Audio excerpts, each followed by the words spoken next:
발산과 겸손의 길.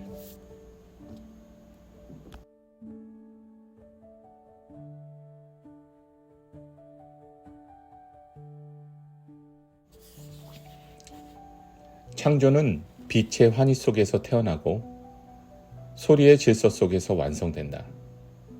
그러나 그것이 예술이 되는 순간은 우리가 삶 자체를 하나의 예술로 받아들이고 항복할 때이다.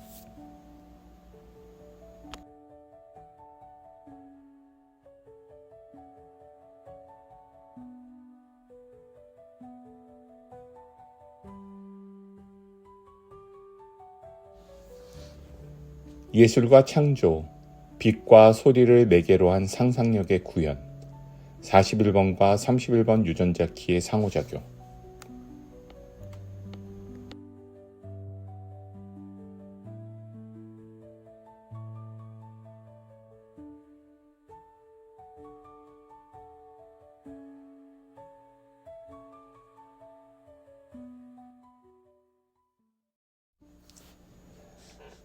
창조의 두 축, 빛과 소리의 역동적인 조화. 창조의 본질은 빛과 소리, 이 두 가지 원형적 에너지의 끊임없는 상호작용에 있습니다. 빛은 무한한 가능성과 영감의 혼돈을 상징하며 소리는 이러한 혼돈을 질서와 구조로 정제하여 세상에 드러나게 하는 힘입니다. 빛과 소리, 이 둘의 역동적인 조화가 없다면 예술은 영혼을 잃고 세상은 침묵 속에 잠기게 됩니다. 유전자 키 41번과 31번은 이러한 창조적 원리를 상징적으로 보여줍니다. 41번 키는 상상의 불꽃을 점화하는 시작 코돈으로서 미지의 세계를 향한 다리를 놓고 새로운 가능성의 지평을 여는 역할을 합니다. 반면 31번 키는 그 불꽃을 명확한 형태로 표현하는 리더십의 원형으로서 창조된 아이디어를 구체화하고 조직화하여 실질적인 영향력을 발휘하도록 이끕니다. 빛과 소리가 하나 되어 예술적 형태를 갖추는 순간 우리는 인간 창조성의 정점을 경험하며 존재의 심연과 조화하는 경이로운 통찰을 얻게 됩니다. 예술은 단순한 감각적 경험을 넘어 인간 내면에 흐르는 우주적 원리를 드러내는 신비로운 매개체입니다. 존재의 심연으로 향하는 통로이자 빛과 소리의 조화로운 춤을 통해 창조의 신비를 드러내는 예술은 41번 키와 31번 키의 만남을 통해 무형의 상상이 질서의 리듬 속에서 구체화되는 기적을 보여줍니다.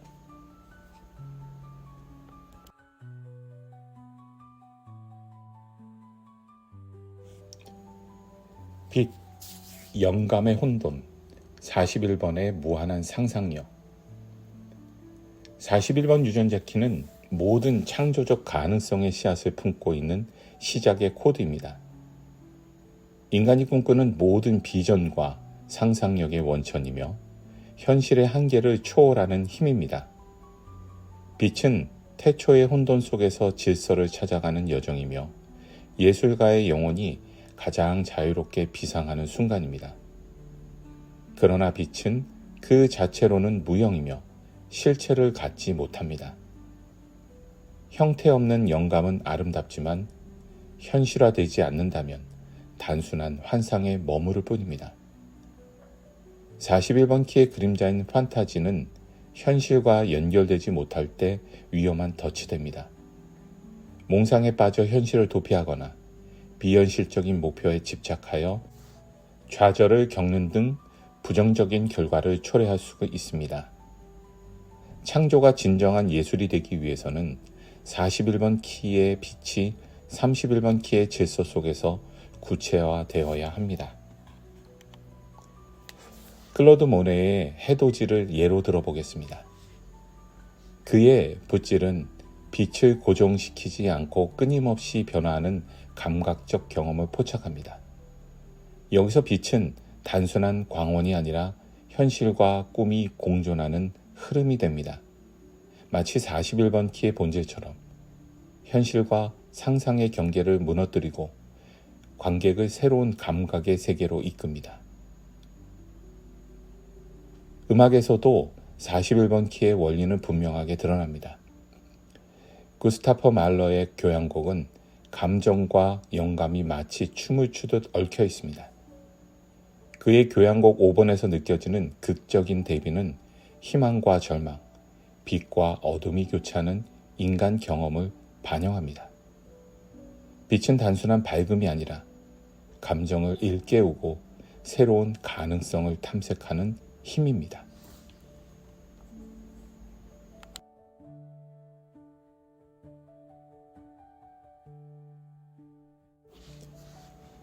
소리, 질서의 구조, 31번의 명확한 표현.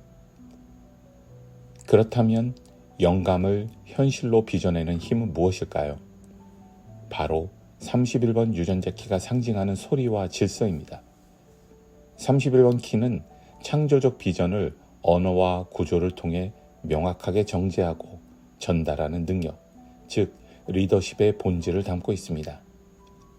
인간이 혼돈 속에서 질서를 발견하고 의미를 창출하는 과정은 예술적 창조의 본질과 깊은 관련이 있습니다. 음악에서 이 원리는 가장 극명하게 드러납니다. 바흐의 푸가 기법을 떠올려 보세요. 하나의 단순한 주제가 변형과 확장을 거듭하며 점진적으로 질서를 구축해 나갑니다. 바흐의 음악은 마치 보이지 않는 손에 의해 조율되는 듯한 신성한 질서를 반영하며 소리가 단순한 감각적 경험을 넘어 수학적 법칙과 우주적 질서를 반영할 수 있음을 보여줍니다. 셰익스피어의 희곡에서는 소리가 운명과 권력의 도구로 작용합니다. 맥베스에서 마녀들의 예언은 반복되는 운율 속에서 운명을 결정하는 힘을 갖게 됩니다. 햄릿에서 주인공의 독백은 단순한 대사가 아니라 인간의 내면적 갈등을 운율과 억양을 통해 청각적으로 형상화합니다. 예술에서 소리는 단순한 표현을 넘어 인간 내면의 질서를 사회적, 문화적 구조 속에서 형상화하는 과정이며 창조적 리더십이 현실에서 발현되는 방식을 상징합니다. 그러나 31번 키 역시 그림자를 지니고 있습니다. 바로 오만입니다. 자신의 생각이 유일한 진리라고 믿는 독선적인 태도는 창조성을 저해하고 타인과의 소통을 가로막는 장벽이 됩니다. 빛과 소리의 균형을 이루기 위해서는 31번 키의 명확함이 오만에 갇히지 않도록 경계해야 합니다.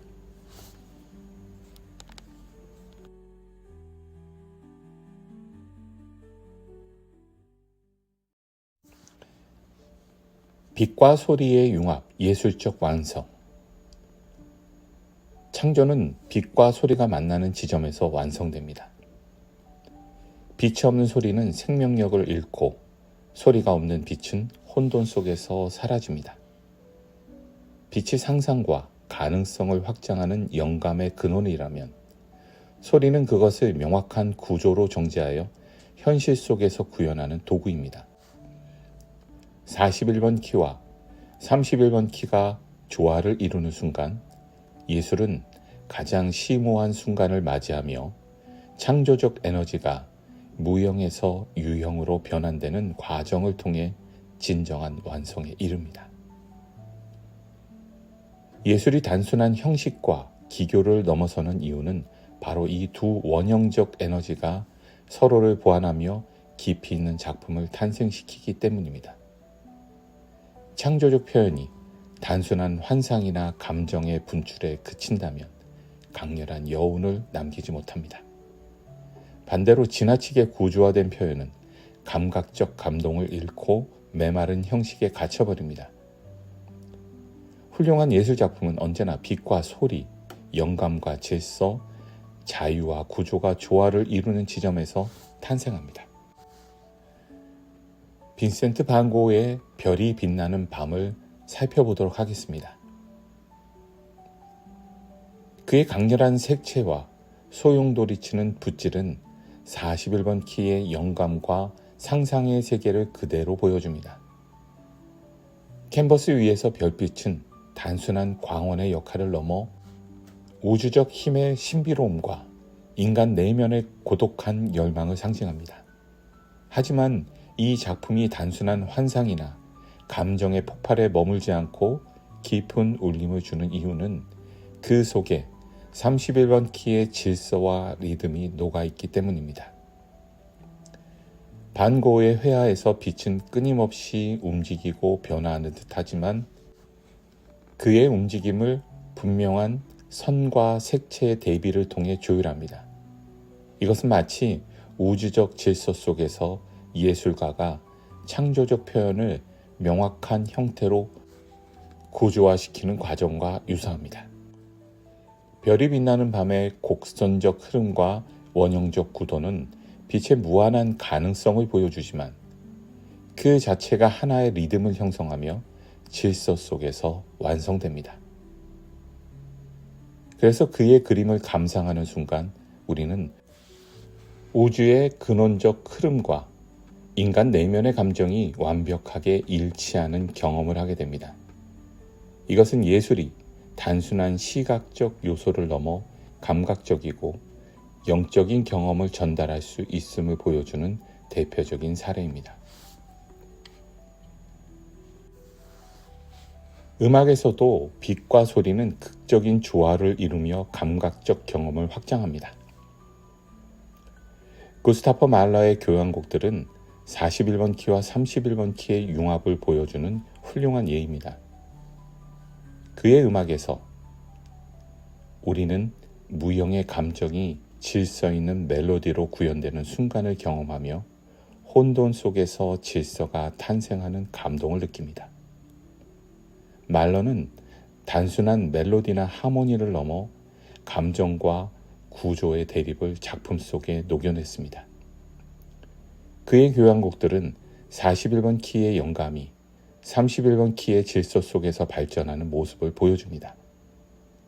특히 교향곡 2번 부활에서는 무너진 희망과 절망 속에서도 새로운 질서가 형성되는 과정이 음악적으로 표현되며 감정과 논리가 서로 맞물리는 인간 존재의 의미를 탐구합니다. 말러의 음악은 많은 거장의 영화 감독들이 선호하는 사운드 트랙입니다. 그의 교향곡들은 단순한 배경음악이 아니라 영화의 서사와 리듬을 재구성하는 하나의 예술적 요소로 작용합니다.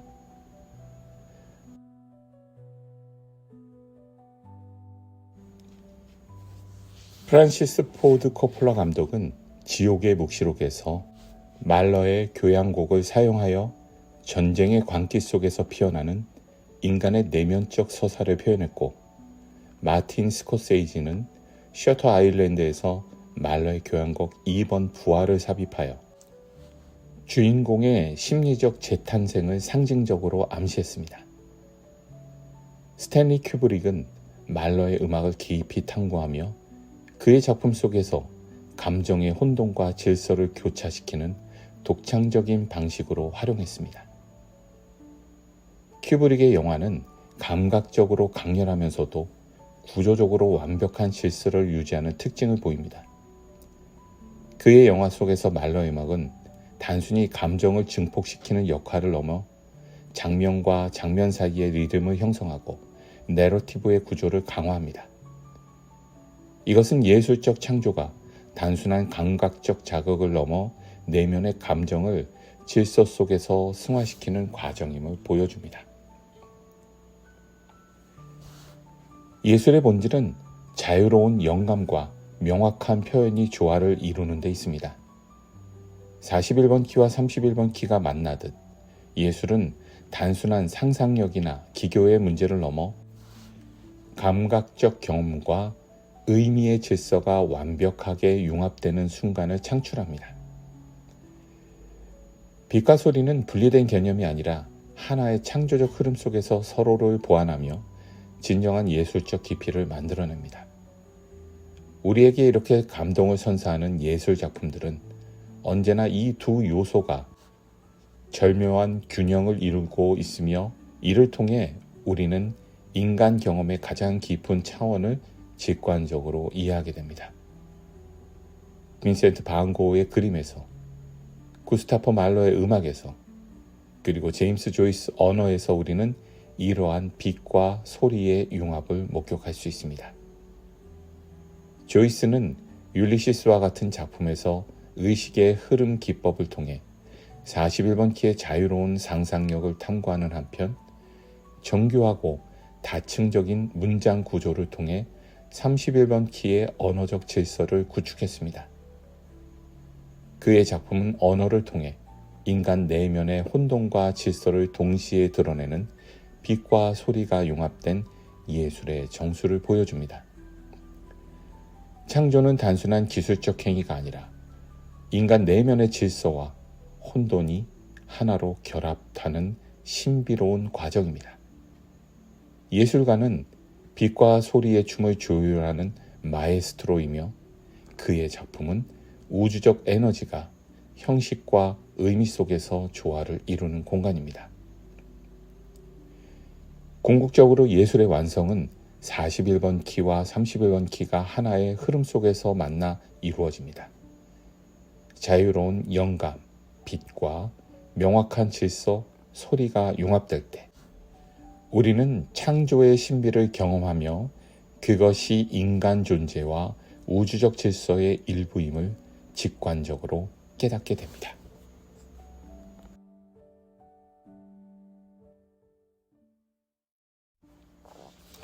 창조적 항복과 예술적 초월.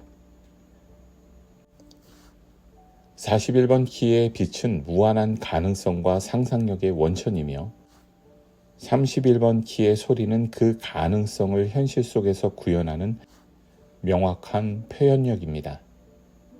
창조는 이 두 원형적 에너지가 조화를 이루는 순간 탄생하며 예술은 그 만남 속에서 빛을 발합니다. 그러나 진정한 창조는 단순한 기술적 결합을 넘어섭니다. 그것은 단순한 기교가 아니라 삶과 예술이 하나로 통합되는 과정이며 창조자 스스로가 자신의 한계를 초월하는 순간에 발현됩니다.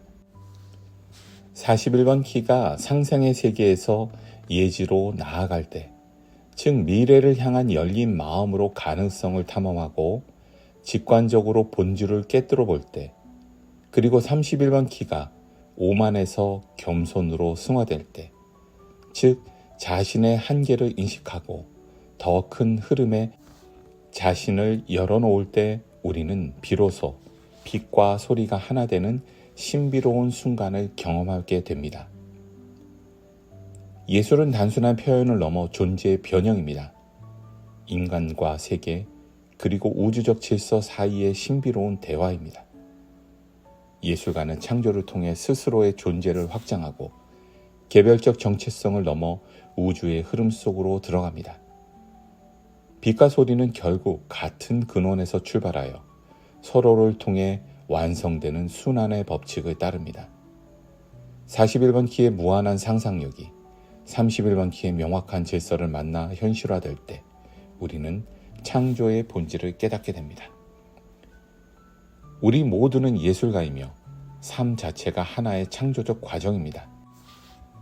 41번과 31번 키의 조화 속에서 우리는 상상과 현실, 자유와 질서, 혼돈과 조화가 서로를 보완하며 존재하는 방식을 배웁니다. 창조는 빛의 환희 속에서 태어나고 소리의 질서 속에서 완성된다. 그러나 그것이 예술이 되는 순간은 우리가 삶 자체를 하나의 예술로 받아들이고 조화롭게 살아갈 때이다. 감사합니다.